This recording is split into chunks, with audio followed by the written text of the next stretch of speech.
A man often thinks he knows himself, but it's those parts that he forgets in the dark that determine his true face. And the strange thing is, the things you suppress the most are the things that rule you the most. My name is CarlJung, but this story is not mine alone. It's your story, because that silent shadow inside you is ruling you unnoticed, and you don't know it yet. I'm not just a doctor. I'm an explorer of the secret passages of the soul. I trace the shadow of unconfronted fears, of repressed desires, of a self shaped by society. And now I will show you a path. It's not an easy path, but the truth is never easy. And what will you find in this video? Dark aspects of yourself that you've been denying. The shadow that lurks in the depths of the unconscious. How that shadow seeps into your dreams, your behavior, your choices. And perhaps for the first time, you will learn to look at yourself honestly. It's a journey to face your own shadow. We're going after the archetypes, the inner child, the hero, and the monster. And in the end, maybe you too will be one step closer to your true self.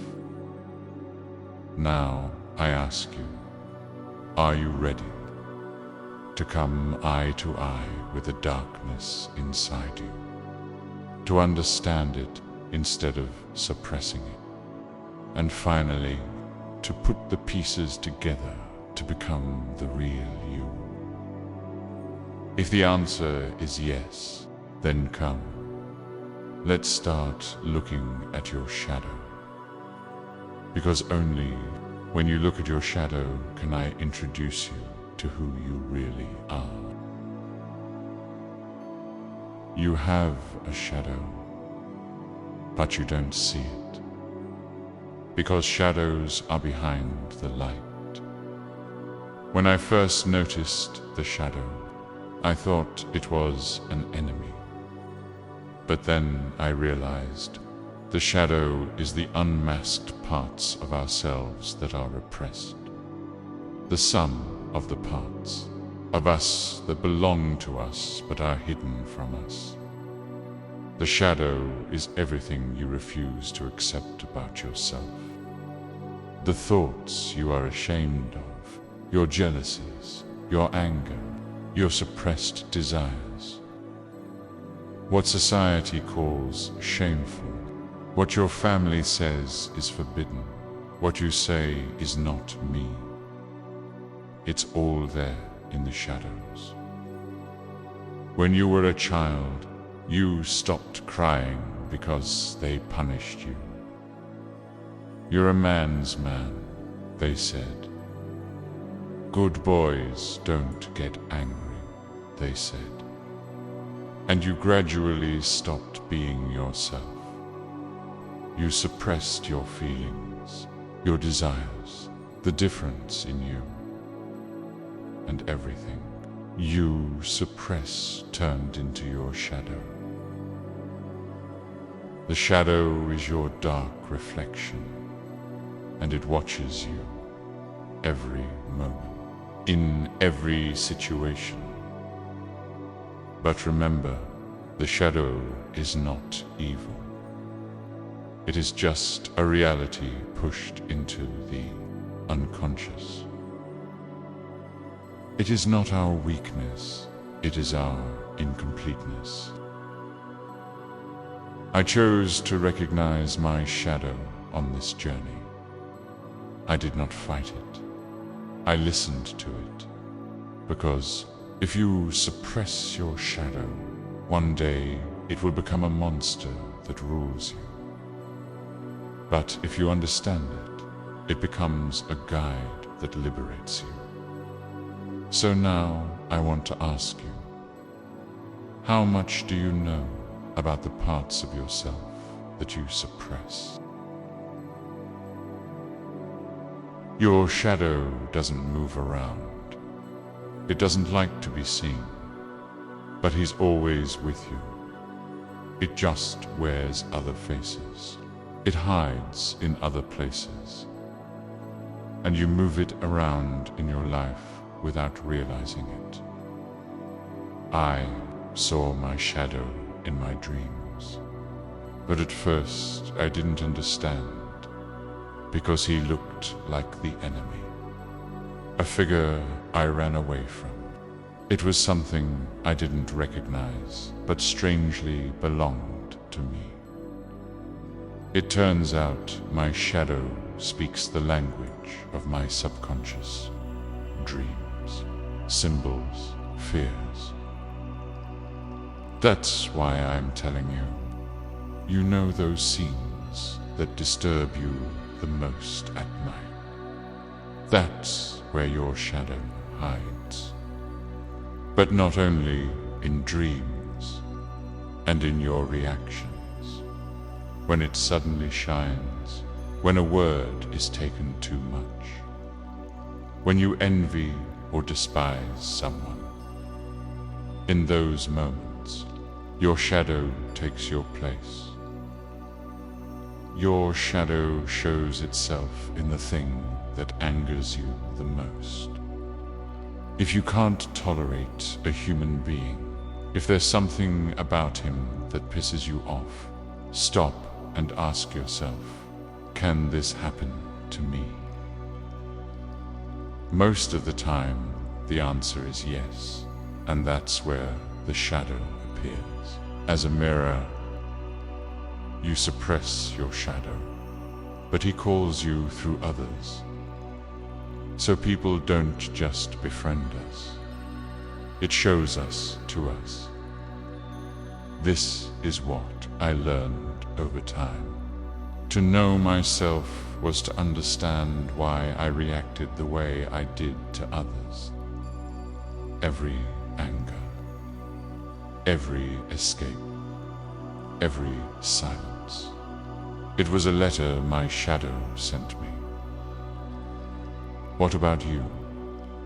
What do you get angry about the most? Who do you criticize and who do you hate? Your shadow is hidden in those questions, and if you dare to answer them, the real transformation begins.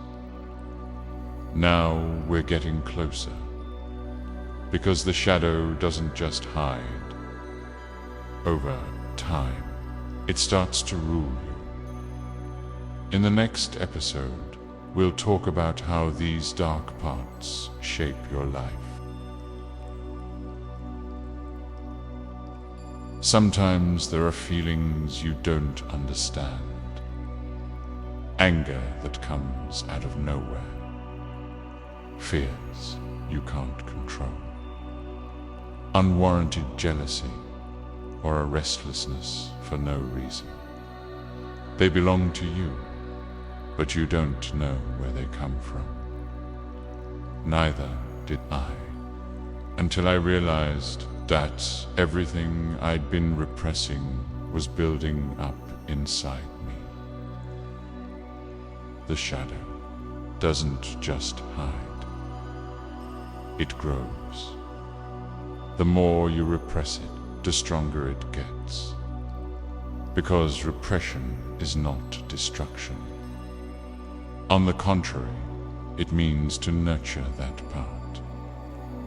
You had feelings as a child, but they told you it was shameful, unbecoming, sinful, shameful. And you said to yourself, I shouldn't have this feeling. And you sent it into the darkness. But it didn't stay there. It took root. You thought you had forgotten it, But your shadow rules what you repress, not what you forget. Until you make your unconscious conscious, it will rule your life and you will call it destiny. That's why you repeat the same mistakes. You experience the same pain in the same relationships. You feel like a victim, but you're actually a prisoner of the invisible parts of yourself. When you always try to see yourself as a good person, the sides that you resist, that you don't accept, begin to manipulate you from the inside. And you can't understand what happened, why you're so broken, why you explode so much. You don't know why you hate certain people. But the answer is very simple. Your shadow speaks for you. This is what I have learned. Without accepting my darkness, I cannot choose the light. Without knowing myself, I cannot be free. We think we know ourselves, but in fact, we are only on the surface. The real depth is in the shadow. You don't know who you are unless you go down there. One day, I looked inside myself, and what I saw there scared me, because I wasn't who I thought I was. I was just the story I told myself. But in that story, there was a child, silent, forgotten, and repressed, and an angry creature. It's the embodiment of feelings that have always been ignored. And in that moment, I realized I wasn't alone. There was a crowd inside me. All of them were mine, but I didn't recognize any of them. Facing the shadow is not easy. It hurts to be honest with yourself, but that pain is the first step that sets you free. Because the real courage is to tell the truth to yourself, not to others.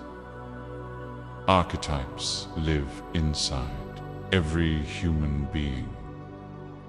A hero, the one who wants to do the right thing despite everything. A child in the shadows, forgetting that he deserves love.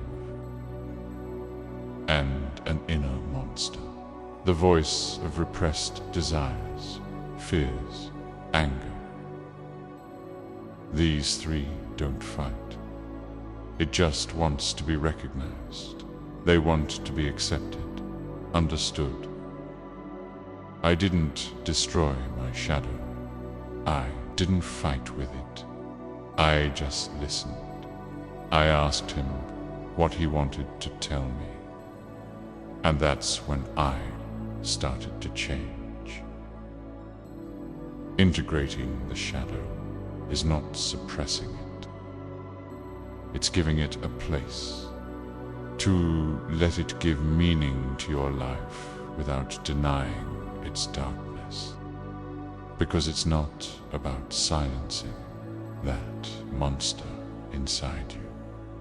To educate him, get him on your side, and then to walk with her. For the first time on this journey, I said to myself, I am not just my light side, I am the whole. And now I want to see myself as whole. When I faced my own shadow, I actually touched myself for the first time. And now it's your turn. But it's not just a confrontation. It's a journey of transformation.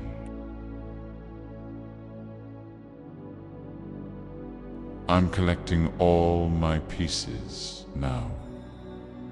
My darkness, my wounds, my lights, they're all me, and it's time to put them together. I'm not a story with a beginning and an end. I am like a text that is constantly being written. Every face I meet, every emotion I suppress, the morning after every night. They were all letters that made me who I am. Now I realize I am not what happened to me. I am what I choose to become. Self-realization, not to reach a goal. It's making peace with yourself, embracing not only your light sides, but also your dark sides, to become a complete human being. This is called individuation. It's bringing together all the fragmented, repressed, forgotten parts of yourself, to be able to say, this is who I am. No more, no less, no hero, no victim, just human, and therefore free. I'm not looking for my light anymore, because the light comes when you make peace with the darkness. And I have made peace. Throughout this journey, I have lost myself. I have confronted. I have been reborn. And now I know. The way to be yourself is to first see who you are not. Are you ready to put the pieces of yourself back together? Because the real you is waiting for you. If you're ready, let me ask you one last question. Take a deep breath and be honest with yourself. Are you really ready to face the darkness inside you? The emotions you've repressed, the faces you've avoided, the self you've silenced. My name is CarlJung, and I didn't just study the soul, how it struggles in the darkness. I've seen how, in his search for the light, he runs into his own shadow. I want you to know this. You cannot be liberated without looking at your shadow, because you are the sum of what you repress, and those things you suppress continue to rule you from the inside until you face them. Courage is not like a light. It is a journey through the darkness, and everyone is alone on this journey. But if you take that step, if you look into the shadow, I can't tell you what you'll find there, because there you will find yourself. And I know that a man is only as human as he can look into his shadow. Now it's up to you. Will you keep running from your shadow? Or do you dare to look at yourself?